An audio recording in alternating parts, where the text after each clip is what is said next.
In this video, you'll learn how to build a MERN stack application using Claude Code.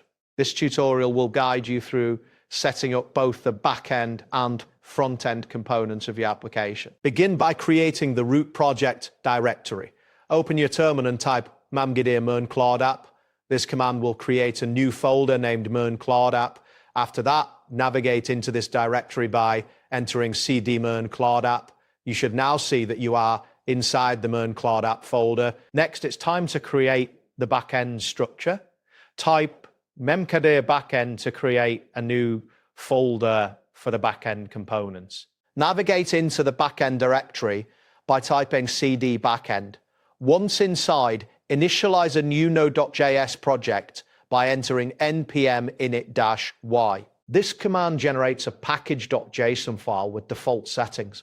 After that, install the required packages by running npm install express mongoose.nan course node fetch. This installation may take a moment, depending on your internet speed. Now you need to set up the backend environment.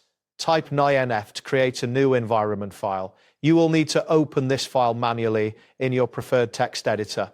Inside, add the following lines. Portalk equals 5000, mondo_uri equals mongodc, 2017 manap, cld_API_key equals your _real_key, and cld_model equals Claude-3.7 Pro.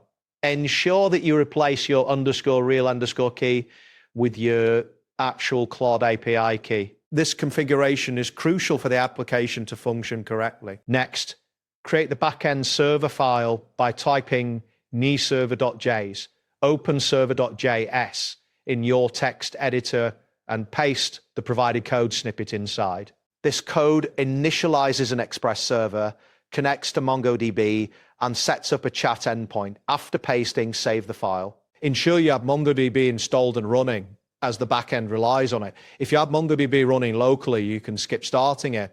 Otherwise, type mongod in your terminal to start the MongoDB service. After saving your server.js file, start the backend server by typing nodeserver.js. You should see two messages in your terminal: MongoDB connected and server running on port 5000. If you do not see these messages, check for any errors in your terminal and ensure that your MongoDB service is running. Now, let's create the front end of the application. Open a new PowerShell window and navigate back to the root project directory by typing cd. Create a new React application by running npx create React app frontend. This process may take a few minutes to complete, depending on your system's performance. Once the React app is created, navigate into the frontend directory with cd frontend and install Axios by executing npm install Axios. After installing Axios, open the app.js file located in the src folder using Notepad by typing notepad.src app.js. Replace the existing content with the provided React code snippet. This code sets up the user interface for the chat application, allowing users to send messages and view replies from Claude. Save the changes after pasting the code. Start the React application, run npm start in your terminal. This command will launch the app in your default web browser at the address http://localhost 3000. And if your browser does not open automatically, you can manually enter this URL to access your app, and that completes the process. Thanks for following along. See you next time.